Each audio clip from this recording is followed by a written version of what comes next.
Last week, popular and charismatic Boston City Councilor Tito Jackson formally announced that he was jumping into this year's mayoral race. Now, the 41-year-old Roxbury resident has said he wants to become the 55th mayor of the city of Boston. And to tell us why, we've invited him this morning. And now welcome to Urban Update, Tito Jackson. Thank you for stopping by. I know you were running around. Thank you so much. It was a busy week. Yep. And the 55th and the 5s there have nothing to do with the Jackson 5. Okay. I just want to let you know that. All right. Well, what I do want to know is, why are you running? Yeah. Well, I'm running because the city is off track.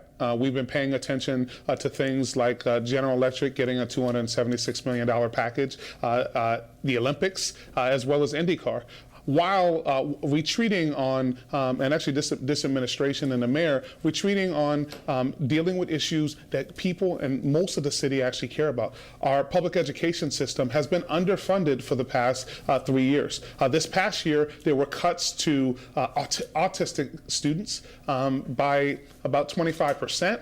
In terms of their class size, it is what it went up. We saw cuts to trauma students.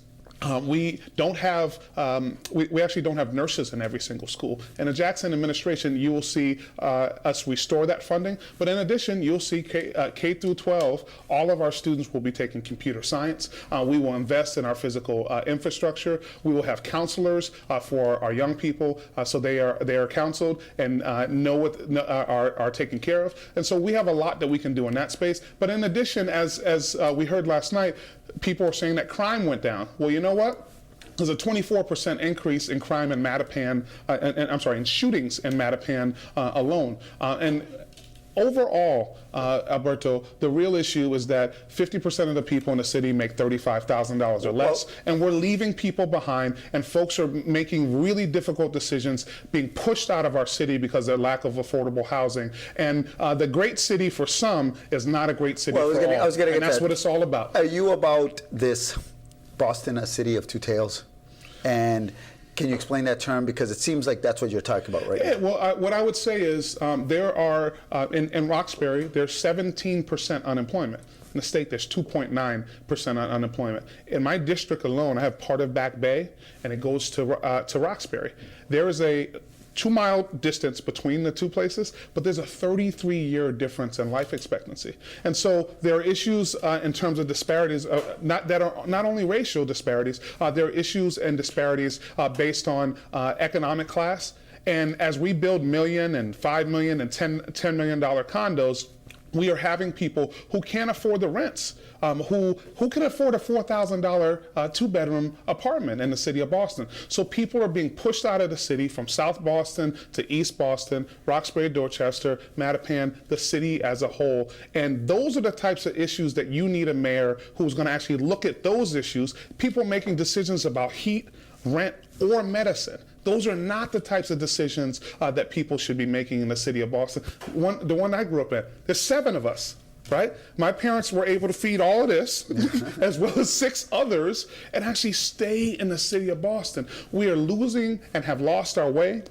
And what my campaign is about, and our thesis is that we are Boston, and it's not only about a few, it's about all of Boston and people coming together to be able to stay here and building a Boston where we create jobs for all folks in the city of Boston, not only some folks. And what makes Tito Jackson the man for the job? Yeah, so a little bit about my background. I was in the private sector for the first 8 years of my life doing medical sales.